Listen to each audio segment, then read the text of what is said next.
السلام عليكم ورحمة الله وبركاته. أعزائي مشاهدينا ومستمعينا قناة جد في العارضة، أهلا وسهلا بكم في فيديو جديد، وإن شاء الله هنتكلم على مواعيد مباراة يوم السبت إن شاء الله 23/6/2018، وفيها مباريات مهمة جدا، مباريات التأهل لدور 16، مباريات الخروج من دور المجموعات.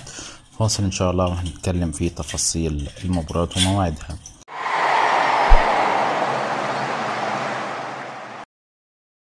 أول مباراة هتبقى معانا هتبقى مباراة بلجيكا مع تونس، ومباراة فاصلة لمنتخب تونس، إما البقاء أم الخروج من دور المجموعات، ودي هتبقى يوم السبت إن شاء الله الساعة 2 بتوقيت القاهرة وسوريا، الساعة 3 بتوقيت السعودية والعراق، الساعة 4 بتوقيت الإمارات، الساعة 1 بتوقيت تونس، الساعة 12 بتوقيت المغرب. المباراة طبعا سوف تذاع بشكل مباشر وحصري على قنوات بين سبورت المفتوحة وقنوات بين سبورت ماكس 1 2 3 4. والمباراة سوف تلعب على ملعب سبارتك.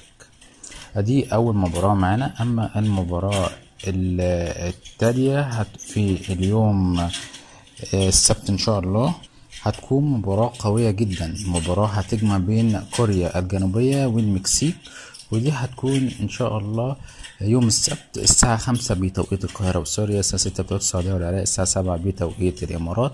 والمباراة كوريا الجنوبية ومباراة المكسيك دي مباراة قوية جدا. لو كوريا الجنوبية قدرت تكسب المكسيك هتبقى أحد أملها وأحد أمال منتخب ألمانيا اللي هيلعب في نفس اليوم برضو.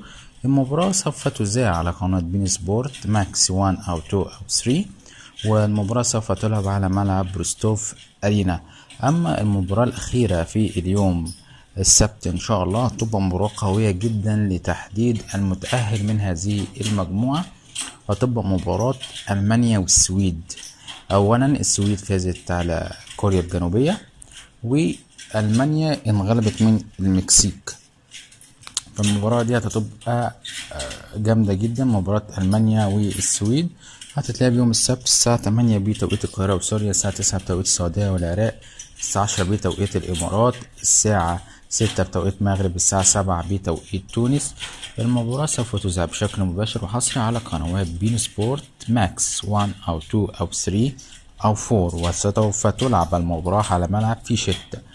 في النهاية نتمنى التوفيق لجميع الفرق، وديت مباريات اليوم السبت إن شاء الله، أو مباراة اليوم اليوم قبل الأخير قبل نهاية الجولة الثانية إن شاء الله. وانتظرونا في موعد المباريات القادمة، والسلام عليكم ورحمة الله وبركاته.